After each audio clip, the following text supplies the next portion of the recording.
Kaixo guztioi, eta honi etorri analisi sakon honetara. Gaur, denok ukitzen gaituen gai horietako bati helduko diogu. Gai konplexu, nonaikoa eta egia esan askotan liskartzu bati. Pantailek nola eragiten dioten garatzen ari den garunari, batez ere nerabezaroan. Baina lasai, gure asmoa ez da ohiko diskurso alarmistan erortzea, ez da teknologiaren aldeko justifikazio simple bat egitea ere. Helburua asko zaragoa doa. Iturri neuropsikologiko sendotan oinarrituta, garunaren eta ingurune digitalen arteko elkarrekintza konplexuaren mekanismoak ulertzea. Simplifikazioetatik ihes egin nahi dugu eta ñabardura guztiei behar duten areta eskaini. Goazten bada, elkarrekin bidaia honi ekitea. Hasteko, kokatu dezagun eztabaida. Seguruenik, zuek ere bi mutur hauetako baitean aurkitu zarete noizbait. Pantailen inguruko elkarrizketa publikoa, ia beti, bi jarrera simplistiko hauen artean mugitzen da. Alde batetik, apokalipsis digitalera kontakizuna dugu. Pantailak mendekotasun sortzaile, arretasun zitzaile, eta azten batean, gure garunarentzat toksiko bailiran aurkezten dizkiguna. Beste muturrean berriz, ikuspegi tekno-optimista daukagu. Honek pantailak tresna hutz eta neutro gisa definitzen ditu eta hien eragina soilik erabiltzailearen borondate eta asmoaren minpe uzten du. Diapositiba honek argi erakusten digu nola bi marko hauek bere sinplismoan ez diguten batere laguntzen arazoaren benetako dimentsioa eta konplexutasuna ulertzen. Orduan, non dago gakoa? Beno, hemen hasten da gure esplorazioa. Evidentzia zientifiko sendoenak ez du bi mutur horietako bat ere erabat babesten. Ez dago frogarik pantailen erabilera moderatuak garuenen alte struktural itzulezinik eragiten duenik. Baina aldi berean gero eta argiago daukagu ez direla kognitiboki neutroak. Benetako eragina ez dago gailuan berean, baizik eta hiruko elkarrekintza konplexo eta dinamiko batean. Batetik garunen garapen egoera, bestetik ingurune digitaleren diseinua, eta azkenik erabilera testu ingurua. Gaur, elkarrekintza hori desmuntatuko dugu, pieza bakoitza bere lekuan jarriz. Elkarrekintza hori ulertzeko ezinbestekoa da faktore anitzeko eredu bat erabiltzea. Ez da soilik pantaila denbora kontua, hori simplifikazio bat litzateke. Lehenik, garapen neurobiologikoa dugu. Garuna ez da berdina bizitzako etapa guztietan. Bigarrenik eta hau funtsezkoa da, ingurune digitaleren diseinua. Aplikazio eta plataformak ez dira neutroak, gure arreta harrapatzeko eta mantentzeko diseinatuta daude, eta horretarako gure neurobiologiaren alguneak ezagutzen dituzte. Hirugarrenik, hezkuntza testuingurua, nola eta zertarako erabiltzen dira gailuak ikasgelan. Laugarrenik, eduki mota, ez da gauza bera bideojoko bat sortzen aritzea edo sare sozialetan pasiboki nabigatzea. Eta azkenik, agian garrantzitsuena, ordezkatzen diren jarduerak, zer uzten dugu egiteari pantailei denbora eskaintzeko. Gure helburua beraz ez da teknologia debekatzea, baizik eta mekanismo hauek sakonki ulertzea ingurune adimentsuagoak diseinatzeko. Ongi, has gaitezen lehen faktore horrekin, neurobiologiarekin. Zergatik da neraben garuna bereziki zentzikorra, bereziki ahula distrakzio digitalekiko? Erantzuna bere garapen prozesuaren berezitasunetan dago. Nerabezaroan, garunak desoreka aurre ikusgarri bat bizi du, garapen erritmo desberdinen ondorioz. Eta desoreka horrek ekaitz perfektua sortzen du gaur eguneko ingurune digital hiperestimulatzaileenekin topo egitean. Desoreka hori ulertzeko gure marko teoriko nagusia sistema dualen eredua da. Pentsa ezazuen nerabeen garuna bi sistema nagusik gobernatzen dutela, baina abiadura oso desberdinetan heltzen direnak.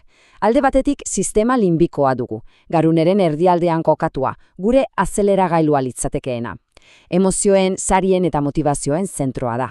Pubertaroarekin batera, sistema hau bereziki nukleoakumbens bezalako egiturekin dopaminarekiko izugarri sentikor bihurtzen da. Bere aktibitateak goia jotzen du. Beste aldetik kortex prefrontala dugu, kopetaren atzean. Hau gure zuzendari ejekutiboa da, gure balasta sistema, planifikazioa, bulkaden kontrola, erabaki arrazionalak eta helburuei eusteko gaitasunak kudeatzen ditu. Baina zer gertatzen da sistema honekin? Askoz motelago garatzen dela, 35 urte ingurura artez dela guztiz helduko. Grafiko honek desoreka hori modu ezin hobean irudikatzen du, begira ezazue. Alde batetik, sari sistemaren sentikortasunaren barra teilatua jotzen. Hori da, gure azeleragailua. Ferrari baten motorra balitz bezala, etengabe berritasuna, zirrara eta berelako sariak bilatzen dituena. Eta bestetik, kortex prefrontalaren heldutasunaren barra askoz bajoagoa. Horiek dira gure balastak, bizikleta baten balastak balira bezala. Ikusten duzue arazoa, ezta? Motor indartsu bat, baina balasta sistema ahul batekin. Kombinazio honek azaltzen du zergaitik nerabeek joera natural eta indartsua duten arriskuak hartzeko, bulkada jokatzeko eta estimulu sozialei lehentasuna emateko. Eta aldi berean zailtasun handiagoak dituzten epe luzerako helburunei eusteko eta distrakzioei aurre egiteko. Beraz, ez da borondate fanta kontua, beren garapen neurobiologikoaren fase natural bat baizik. Baina kontuz, akats larria litzateke pentsatzea hau solik dopaminaren bilaketa hedonista bat dela. Ez, funtsezko ñabardura bat dago hemen, gizarte dimentsioa. Nerabezaroan garuna bereziki sintonizatuta dago seinale sozialekin. Parekoen onarpena, talde bateko kide izatea, estatusa. Hau evolutiboki oso logikoa da. Garai honetan gure arbasoek taldean integratu behar zuten bizirauteko. Beraz, nerabe batek mezu bati berehala erantzuten dionean, edo sare sozialetako jakinarazpen batek bere arreta guztiz harrapatzen duenean, ez da soilik bulkala bat. Bere garunak seinale hori gizarte garrantzi handiko gertaera gisa prozesatzen du, ia biziraupen kontu bat balitz bezala. Portaera beraz ez da irrazionala, guztiz koherentia da taldarekiko konexioa lehenesten duen garun batentzat. Ongi, orain arte garunaren barne funtzionamenduan zentratu gara, baina talka honen beste aldea aztertu behar dugu. Dezagun garuna une batez, eta begira diezaiogun harekin elkarrekintzan dagoen kanpo munduari, ingurune digitaleren diseinuari. Izan ere, aplikazioa eta plataforma asko ez dira tresna pasiboak, aitzitik gure ahultasun neurobiologikoak aprobetxatzeko propio diseinatuta daude. Helburua, gure arreta alik eta denbora gehien harrapatzea eta mantentzea. Eta nola lortzen dute hori? Diseinu horien atzean dagoen printzipio neurozientifiko nagusia, sari iragarpenaren errorea da. Konzeptu hau funtsezkoa da. Gure dopamina sistemak, askotan placer sistema deitzen zaionak, ez du gora egiten sari bat jasotzen dugunean, baizik eta sariaren eta horri buruz genuen aurreikuspenaren artean desadostasuna dagoenean. Hau da, dopaminan ez da sariaren ondorio zuzena, baizik eta motivazioarena, ikaskuntzarena eta batez ere ziurgabetasunarena. Sari bat guztiz aurreikusgarria bihurtzen denean, adibidez botoi bat sakatzean beti gotzoki bat lortzen baduzu, dopaminaren erantzuna ia desagertu egiten da. Zure garunak jada ikasi du zer gertatuko den. Aldiz, ziurgabetasunak sistema etengabe piztuta mantentzen du, erne. Pentsa ezazue Las Vegaseko txanpon makinetan, horrixe da printzipioa. Bada, makina hori gure poltsikoetan daramagu. Zergatik begiratzen gogu telefono etengabe, ez zertan jakinaratzen bat iritsi zaigulako, baizik eta ez dakigulako noiz iritsiko den, norena izango den edo zer esango duen. Zenbat atsegin izango ditu nere argazki berriak, zer bideo agertuko da TikToken urrengo scrollean, errefortzu aldakor eta intermitente hori da jokabileari eusten dion motorrik indartsuena. Orain, pentsa ezazue ikasgela batean. Gailu berak sarbidea ematen die ikaslei ataz akademikotarako, egituratuak eta askotan aurreikusgarriak direnak, eta aldi berean sari zalantzaskoz beteriko uniberso baterako. Arreta lehia hasieratik dago desorekatua. Eta desoreka horren testu inguruan goazen beste mito handi bat desmuntatzera, multiatasarena. Gure garenak eta bereziki kortex prefrontalak ez du gaitasunik arreta eskatzen duten bi zeregin konplexu aldi berean egiteko, ezinezkoa da. Egin dezakela dirudianean, benetan egiten duena atasa batetik bestera oso askar aldatzea da, task switching izenekoa. Pentsa foku bakar bat dugula, eta etengabe ari garela argiztatzen objektu bat, gero bestea. Eta foku aldaketa bakoitzak kostu bat du. Atatzaz aldatzen dugun bakoitzean, ondar kognitibo bat geratzen da. Hau da, aurreko atatzaren informazioak gure lan memoria okupatzen jarraitzen du denbora batez. Eta lan memoria, gure prozesadore mentala, baliabide oso mugatua da. Hemen sartzen da karga kognitiboaren teoria. Teoria honek dio atatza batek berez duen zailtasunari, karga intrinsekoa, interfasearen diseinuak eragindako karga gehitzen zaiola, karga estrinsekoa. Jakinanazpenek, popupek, diseinu nahasiek edo aukera gehiegik gure lan memoria agortzen dute, ikaskuntzarako edo lan sakonerako baliabide gutxiago utziz. Beraz, ikasle bat distraitzen denean, ez da soilik disiplina falta. Askotan, bere sistema kognitiboa gainkargatuta dago. Honek guztiak puntu kritiko batera garamatza. Agian, pantaila denbora bezalako metrika simplistak alde batera utzi behar ditugu. Etiketa horrek ez digu ezer askorik izaten. Bi galdera askoz garrantzitsuagoetan zentratu beharko genuke. Lehenengoa, zer motako jarduera egiten ari naiz zehatzki pantailarekin? Eta bigarrena, eta hau da funtsezkoa, jarduera hori zer beste jarduera ordezkatzen ari da. Diapositiba honek funtsezko bereizketa hori erakusten du. Pantailen erabilera guztiak ez dira berdinak maila kognitiboan, inola ere ez. Alde batetik konsumo pasiboa dugu. Sare sozialetan scroll egitea, bideo laburrak bata bestearen atzetik ikustea, jarduera hauek askotan dopamina begizta azkarretan oinarritzen dira, eta ez dute esfortzu kognitibo handirik eskatzen, garuna ia automatikoan dago. Bestetik, ekoizpen aktiboa dugu. Programazio kodea idaztea, diseinu grafikoa egitea, musika konposatzea, ikerketa lan egituratu bat egitea. Jarduera hauek helburuetan oinarritzen dira, plangintza eskatzen dituzte eta garunaren funtzio ejekutiboak, kortex prefrontalenak aktibatzen dituzte.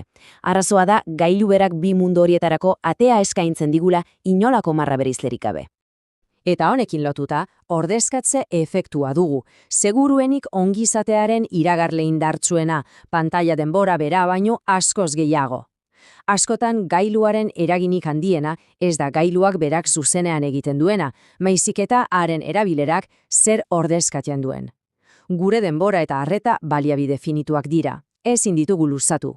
Pantailei eskainitako orduakoitza beste zerbaiti, derrigorez, kendutako ordu bat da.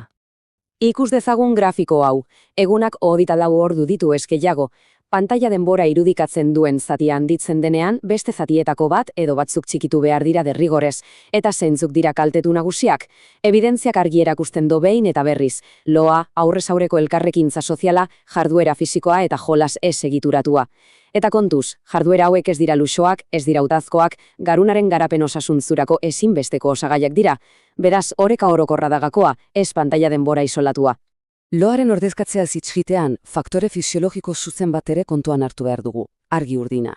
Gure begietako erretinan, argia detektatzen duten kono eta makilez gain, beste zelula mota bat dugu, zelula ganglionar fotosentikorrak. Zelula hauek bereziki sentikorrak dira uin motzeko argi urbinarekiko, pantailetik igortzen duten argi mota, eta zuzenean konektatuta daude gure erloju biologiko zentralarekin. Oheratu aurretik argi urdin intentsuaren eraginpean egoteak, erloju horri oraindik eguna da seinalea bidaltzen dio. Erantzun gisa, gure garunak loaren hormona den melatoninaren ekoizpen atzeratzen edo inhibitzen du. Honek, loak hartzea zailtzen du eta loaren kalitateak altetzen du. Eta lotxarrak hurrengo egunean zuzenean eragiten die arreta, erregulazio emozionala eta batez ere ikastakoa finkatzeko ezinbestekoa den memoriaren konsolidazioari. Ongi, orain arte diagnostiko konplexua egin dugu. Garunaren funtzionamendua, diseinu teknologikoa eta testuinguruaren garantzia aztertu ditugu, baina ez gara hemen geratuko. Goazen gure analiziaren azken zatira, garrantzitsuenera. Nola eragil dezakegu ulermen sakon hau estrategia praktiko eta eraginkorrak diseinatziko, bai ikasgelan, bai etxean. Nola bihurtu dezakegu teoria hau ekintza. Ikasgelan irten bidea ez da zaintza zigortzailera areagotzea, baizik eta ingurunea modu proaktiboan birdiseinatzea. Borondate indarra baliabide mugatua denez, tentazioak murriztu behar ditugu. Profil bereiziak sortzeak karga kognitiboa murrizten du, erabakiak aldez aurretik hartzen dituelako. Zereginak mikrohelburuatan banatzeak motivazioari eusten dio, sari sistema elikatuz. Lan digitala analogikoarekin txandakatzeak garunari atzedena ematen dio. Baina estrategia guztien artean eraginkorrena agian metakognizioa lantzeara. Ikaslei esplizituki irakastea, nola funtzionatzen duten beren arreta sistemek, zergatik senditzen duten distrakziorako bulkada eta nola kudeatu dezakete. Mekanismoa ulertzen dutenean, autokontrolerako gaitasuna esponentzialki handitzen da. Eta etxean filosofia antzekoa da, akonpainamendua askoz eraginkorragoa da zaintza eta kontrola baino. Teknologiarik gabeko gune eta uneak ezartzeak muga osasuntsuak eta rutinak sortzen ditu, eta hoiek kortex prefrontalari laguntzen diote. Pomodoro bezalako teknikak oso erabilgarriak dira arreta mantentzeko eta atsedenaldiak modu egituratuan txertatzeko. Eta oso garrantzitsua da elkarrizketaren markoa aldatzea. Lanean ari zara, galderak mesfidantza adierazten du eta konfrontazioa bilatzen du. Azaldu zer egiten ari zaren eskatzeak aldiz, prozesuan parte hartzera, kontzientzia hartzera eta interesa erakustera multzaten du. Azken finean, arauak elkarrekin adosteak eta negoziatzeak konpromisoa eta barne motivazioa indartzen ditu. Beraz, funtsezko puntua hau da. Estrategia hauen guztien atzean dagoen printzipioa argia da. Gure helburua ez da nerabeak etengabe zaintzeko sistema perfektu bat sortzea. Gure helburua haiei autoerregulaziorakoa eta autokudeaketarako tresnak ematea da. Helburua da beren prozesu mentalak ulertzea, hau da, metakognizioa garatzea. beren bulkadak ezagutzea eta horregi aurre egiteko estrategiak lantzea.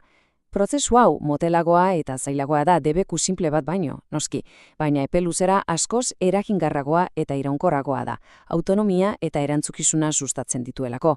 Honek guztiak, alfabetatze digitalaren definizioa bera, birpentsatzera garamatza. Agian, ez genuke hainbeste zentratu beharko tresnak erabiltzeko trebetasun teknikoetan, hori jada gaindituta lago, baizik eta guregan duten eragin psikologikoa ulertzean, eta haien aurrean gure arreta, denbora eta ongizatea babesteko autonomia garatzean. Hori da benetako konpetentzia digitala gaur egungo munduan, zure burujabetza digitala mantentzea. Eta analisis sakon hau galdera gogoetasun batekin amaituko dugu. Gure arreta da gure baliabiderik preziatuena, eta arreta ekonomia honetan, enpresa altzuenak etengabe lehiatzen dute ura harrapatzeko.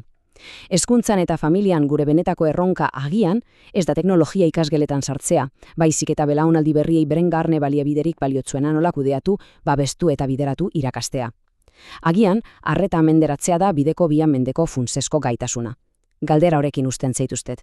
Eskerrik asko eta hurrengora arte.